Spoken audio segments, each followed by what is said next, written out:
On this episode of Talkin' About Rock, Steve Gordon and Ray West.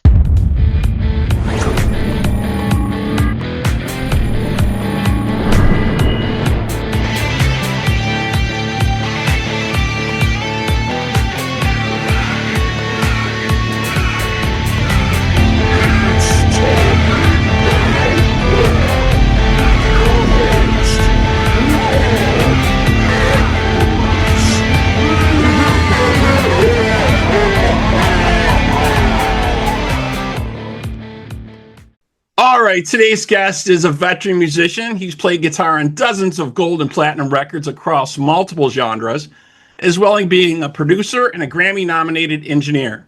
Joining us now, let's welcome Steve Gordon and Ray West here to Talking About Rock. Hey guys, how are you? Great, it's a pleasure to be here with you, man. Thank you guys for joining us so much, definitely. So let's start with you, Steve. Let's talk a little bit about this latest project. So you're getting a lot of well-known singers from the heavy metal music spectrum for this new project, MIA, coming out in December. Probably the second week of January. Okay. So tell us a little bit about that. And I guess Broken, with Ray on it here singing is number 6 added metal track on radio. That's fabulous, man. Yeah, it's the number 6 most added of the week that it came out, which was, I think, 2 weeks ago. And right now it's number 31. Excellent. So Ray, tell us a little bit about getting together on this project with Steve here in these tracks. I've known Steve a while, so we originally met a couple decades ago through a mutual friend, a great musician named Miguel Gonzalez, and he actually produced some stuff for us. And then since then, a great friendship just developed, and we just always been wanting to work together. And Steve's always he's always doing something. So when he offered to have me sing some tracks, I was like, without a doubt, man. So it's it's a budding friendship. He's like a brother to me, so I'll do anything for him. Very cool. Yeah. And Steve, your instrumental single Pharaoh Lives has gained a lot of radio charting here, entering at number 8 in Germany's instrumental rock charts. Also, man, that's outstanding. Yeah, I actually wasn't expecting that when I put that out. That's the first thing that I put out. And just so you know, I did all this for fun. I wasn't on a mission to get on any charts, or I really just did it for fun. Basically, if any of my friends said, "Hey, you got anything that you've recorded that I can hear?" Yeah, go on Apple Music or Spotify. I got a few things. So, and then it's basically I basically spent a little money on promoting it myself through CD Baby. So it kind of went viral in Europe, and all of these rock journalists are started writing articles about me, and so yeah, I would get them and I read them, and it's like they're looking at me like I'm this new guitar god, and I'm freaking out, going I just did this for fun. I wasn't expecting any of this, and then in South America the same thing. So what I did was how I got to where I am now is I kind of did some research, and I wanted to find a radio promotion guy. So I kind of tried to find the top 5 in America that do hard rock, metal, Joe Satriani, Steve Vai, kind of instrumental stuff, Tony McAlpine, and I got hooked up with this company Skateboard, and the reason that you're hearing, you heard We Go to War and Broken is because Munzie, the president of the company, our radio guy, said, "Do you have any songs?" And, and I didn't know if I really did, because, no, I did, but, with Ray, I had, but I forgot about it because we hadn't really did anything for a year, because Ray started going back out on the road with Spread Eagle. So it clicked in my head. He says, "Yeah." I go, "Yeah, I got something." And I remember I had about 4 of them, and We Go to War was the closest thing to being mixed, but I actually remixed it again for the real record. So he said, "Let me hear what you got." And so I sent it to him, and he calls me back and he goes, "Dude," and then his New York accent, "Dude." Yeah, that's how we talk around here. "Dude, I love this. Who's singing?" I said, that's Ray West from Spread Eagle. Yeah, Ray sounds fabulous on here. No, Definitely, but man. this is the clincher. He goes, dude, I know Ray 20, 30 years. We're great friends. And I go, you kidding me? It's like 6 degrees of Muncie, man. Everybody Yeah, knows Muncie. yeah. So then Muncie hooked me up with, I got hooked up with Maria, Metal Maria from Adrenaline. Then I got hooked up with Michael Brandvold, and he does the social media. So I mean, like, I'm enjoying it. I mean, I'm doing, this is still fun for me. I Right. mean, I wasn't on a mission to like do anything, because I mix records, and I even gig locally. I play guitar on records. Email me your part. I do sessions. So I wasn't on a mission to like do anything like bigger than I was doing, but it just happened. Right. We were talking to Ray a little bit here before that. Ray was saying, yeah, it kind of morphed from a different project, what kind of started out originally, right, Ray? Yeah, because we were going to write some tunes we had created something called Magnificent Beast. That's what it is. And we got some great cats together, and we started doing some writing, but it never came to fruition just because of people's time constraints and other activities. So I think Stevie just was like, well, I'm going to make something happen. So that's what he did. So don't let him fool you. He's driven. He's driven. Well, Ray, I asked Ray. I said, "Is it okay if I use?" I wanted his permission, because I said, what, when Muncie said, "You got any songs?" and he said, "Let's put." The plan was to put out "Pharaoh Lives," the instrumental, and "We Go to War" out at the same time. And I said, "Well, why do you want to do that?" And he goes, "Because you'll get a further reach." He goes, the instrumental rock thing is all good and fine, but you'll reach more people when you have a song that somebody's singing on. So I called Ray, and I called Tommy, and I called Miguel, and I said, "Are you guys okay if I put this out under Steve Gordon MIA featuring Ray West?" And everybody said, "Yeah, do it. Let's go, do it." And so that's how that happened. Yeah, definitely cool. And you've got some other folks that are going to be coming down here. Can you share with us some of the other featured artists that you're going to have on this project? I kind of want to make it a surprise. Okay, you want to keep it under wraps? Yeah. All right. Actually, there's about three other guys that'll be coming out with different tracks. You'll be dropping some stuff. Yeah, there might be four. And I still got another one I'm going to put out with Ray. So Ray is going to be on probably 3 on the album. And then each other guy I'll be singing on one, and then my instrumentals. Yeah, all right, definitely. Yeah, so let's talk a little bit about your history, Steve. So through the 80s and 90s, you became a highly sought after ghost session guitarist. Record executives would tap you for coming in and maybe doing some crucial changes to elevate some tracks or repair some guitar parts on there, and they started calling you the secret weapon. This kind of thing really wasn't known back in the day, right? It was kind of like the forefront artists.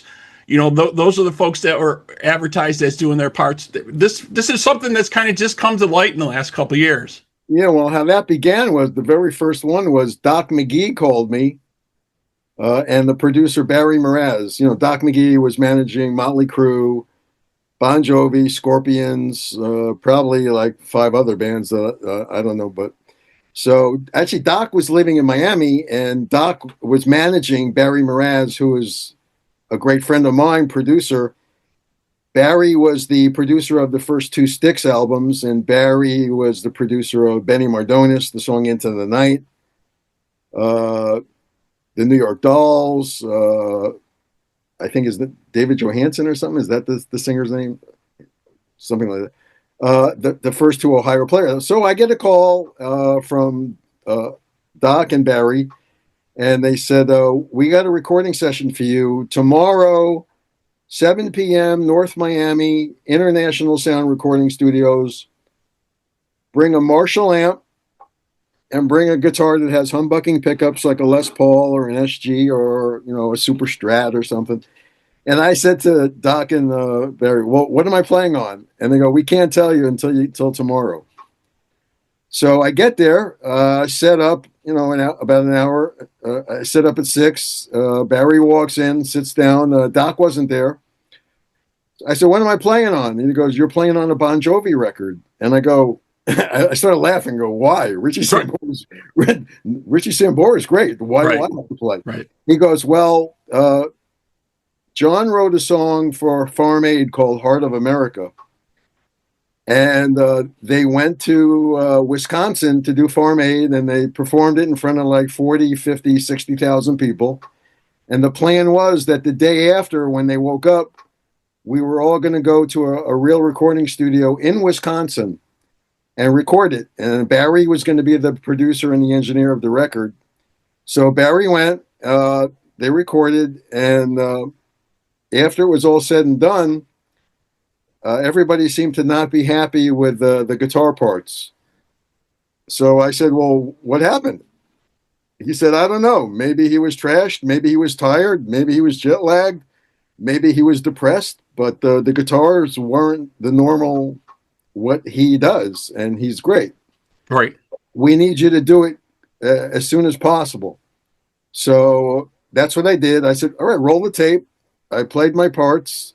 I said, should I copy him exactly? He goes, no, you could play your own guitar solo, but copy, the power chord, the left-right power chords, pretty much the same. So I did.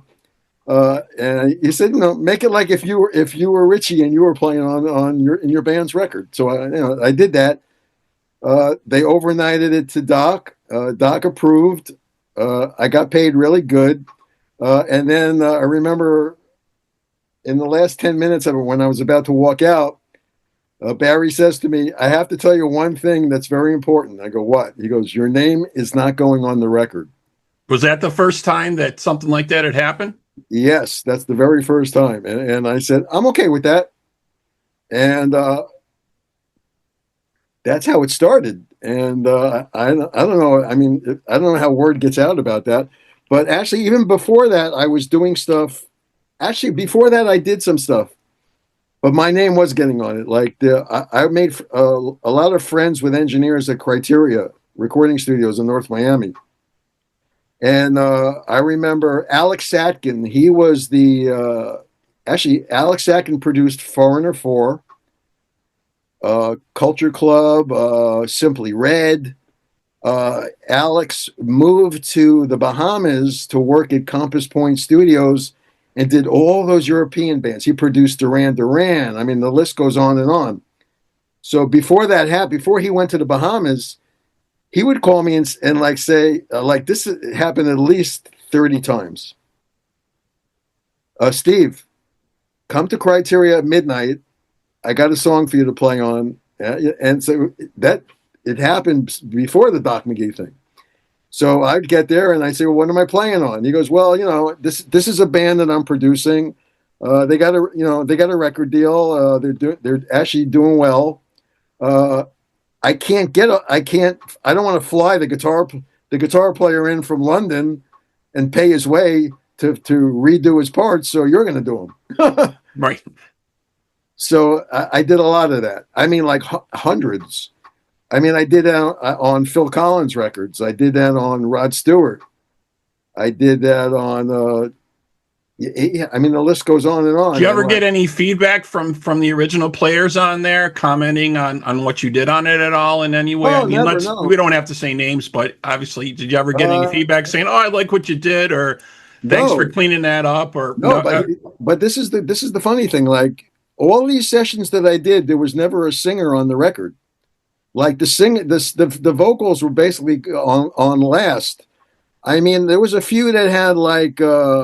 I mean, maybe they were demos and someone else wrote them and like maybe Rod Stewart was going to record it from the writer. I don't know, but I never heard like the real artist. And I actually found out I was on these records when I got royalties because it said the song and who the artist was. So that's when I knew. So I'm driving around in my car for listening to songs that I'm playing on, but I don't know that I'm on them. Oh man. Wow, that's amazing. That's amazing. Well, I'm so glad you got hooked up with Ray here because he's sounding great on these tracks, and they're definitely doing. Ray's a little monster. Yeah, they're doing really great for you with these two different songs you got out here. So definitely Definitely very, very cool. We got Broken out, which is doing great. Way Go to War. Ray, so what else is going on with you? Anything happening in the Spread Eagle camp with you guys? Oh, we're just, working on the new album, and hopefully it'll be out next April. Hoping it gets out next year because we have the Monsters of Rock cruise. So I'd like to have it all together. Because one thing in this business is you need to have optics. If you're not doing something, people don't know you exist or that you're doing anything. So we're just doing our best to keep out there and keep grinding. We've been grinding with our new guitar player, Johnny, for the past 3 years. So ever since we got him, things have been great. We got the Monsters of Rock in 2024. A band like ours that didn't get much MTV rotation, it's a heavy climb. It's a very Herculean task to get in front of people. So we play when and wherever we can, and we just got to keep creating and evolving because I think people just want new music from this band. So we just keep pushing. Yeah, And yeah. then You guys didn't really get a lot of play, like you were saying. I think Switchblade Serenade hit pretty good for you, but like you said, you got to keep the momentum going, right? Yeah, I mean, the day was going to go to TV rotation. We got the call from MCA that there was all kinds of they weren't releasing the video. It was really a bad day, so it was just we had to take what we can, scraps and whatever. So we just have been surviving it, and by playing the music, even going to the UK and Europe and all that. Finally, getting a chance to go over there. It's cool to see people that had this music in their in their brains and their noggins, and now they're connecting with it. So it's really cool to see that it wasn't for naught. You know what I mean? So it makes it very nice and it validates some things. And it's a good live band. So, and then Yeah, I'm also definitely. doing, the other thing I was doing was Superfly, which I was doing some tunes, which I would have loved to have, some of the songs Steve and I were working on, I wanted for the Superfly album. So, it all fits. It's the same kind of genre. It's cool. And it's some of my favorite music, and working with Steve has been a joy. Yeah, we always like to see, new music and new projects coming out from all these bands. Obviously, fans grew up listening to all through the 80s, all these different songs. Maybe all of them didn't hit or get their time, but it's great to see all that come back and all those new songs coming out, definitely. Yeah, yeah, man. I mean, anybody who had any kind of like play, a minute in the eye back in the day is out touring and trying to make things happen. Everybody's in a band. You know what I mean? It's that kind of world we live in. People are doing AI, so we're just trying to do a great live thing. So the way with Spread Eagles, when you're in the room, that's the vibe. That's how it works. Yeah, very, very cool. I know Monsters of Rock things are definitely always amazing. Very, very cool stuff going on there. Yeah, Excellent. man. I Excellent. had no idea they were so cool. I always used to crap on that thing. The cruise, fuck that shit. A bunch of fogies just walking around. And then I got No, to experience, it's really, really grown. Yeah, yeah, definitely. and I got to experience it myself in 2024. I was like, oh man, this is like paradise on earth. This is cool. Yeah, yeah, definitely very, very cool. All right. All right. So, Steve, so what else do we have going forward from you? What are the next plans for the project here for MIA? Some more tracks dropping, I guess, and what other stuff No, going on? I mean, lately I've been like, I still have to play guitar on some of this stuff, which I haven't done, and I mix everything myself, so I have to do that. So I think I have pretty much on my plate. Um, yeah, it's a lot of work. This doesn't happen in one day. One song at a time, brother. One song at a time. Yeah, and even when when I mix for other people, it's usually I'm finished in like 5 to 8 hours. But like when I started mixing myself, not knowing that, like, oh God, like this is now like me featuring Ray or featuring someone else, or Right. You're front and center on this now, right? Yeah. yeah. So like I started freaking out a little bit and going. So like instead of like now mixing for like 5 or 8 hours, what I do is, because I have a studio in my house, I leave it up overnight and then I come back to it, and then I'll fix some stuff, and then I'll even leave it up for a third day. And by the third day, if I love it by the third day, then I'm willing to print it and then take it down. But usually with other people, even like I mixed Morgan Wallen, the biggest country star in the world, 8 hours, that was a pressure mix. Right. But like I feel more pressure with me. Right. Right. You want your stuff to be just so, and especially since you've done all this other. I mean, you nominated for a Grammy engineering Betty Wright and the Roots single "Surrender." So no pressure. Yeah, let me add. I think Steve's right, because when you're like looking out into the world, that things are easy. When you're in the mirror, you everything's up close and the details, and it's a different way of looking at things. So it's a painstaking thing for Steve, and I know what it's like, because if I was producing my own vocal, I'd be a pain in the ass for hours. Now I would have them edit the word H, the letter H and the word the. I'd be a pain in the ass. So I know what he goes through. It's a lot. Right. So you know it is. I mean, I have to live with this for the rest of my life. So, I have this motto: don't make any mistakes. I'm at that age where it's like I don't want to f up. Like, so I mix. I mean, like I'm happy with all the mixes I do for other people, but like the pressure feels like 5 times bigger. That like it's going to say Steve Gordon MIA, and it's not going to say Rod Stewart. It's not going to say Morgan Wallen. It's not it's not going to say somebody else. It's going to say me. And I'm going. I mean, if I put this out. And like a month from now, I go, holy shit, I messed up. But that guitar solo, I can't even hear it. I would kill myself. Well, you're definitely doing it right so far. Obviously, you're already charting with these songs. And I think it's a great thing to like maybe set it aside for a day, listen to it with a fresh set of ears or whatever you want to call it. 3 days. Now it's 3 days.